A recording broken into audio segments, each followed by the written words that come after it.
Well, the Westpac Consumer Sentiment Index fell another 3% in August. It's now down at a level of 81.2, and that's a level comparable with the lows of during the global financial crisis and the COVID crisis in 2020.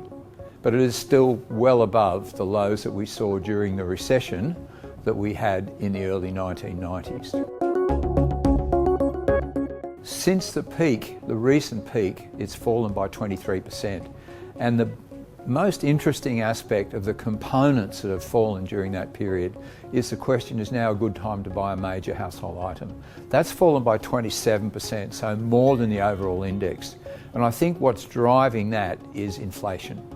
So furniture prices now up over 8% for the year, major household items up over 5%. The good news was that we saw a 5.8% improvement in how people see the state of the labour market. And that, of course, is supporting ongoing relatively strong spending at the moment. Interest rates continue to weigh on people's confidence, and the confidence of those folks with a mortgage has fell by 8.9% in the month. But the big story remains the weakness in the housing market. We saw a 7.5% fall in the outlook for house prices, with particularly weak measures in New South Wales and Victoria, and even Queensland, that's been a very strong state from the perspective of housing, was off by 10%, and we're now just seeing that index in Queensland just above that 100 level. So the Reserve Bank Board meets again on the 6th of September.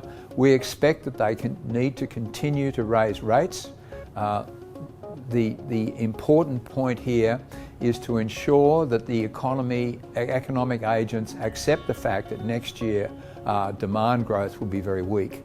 And any inflation pressures that we're seeing at the moment that might be coming from the business sector in terms of raising their prices, it'll be signalling to them that next year demand will be so weak that the continuous of raising prices won't be possible. And in that way, we can contain the inflation pressures that we are seeing at the moment and will continue to see for the rest of this year.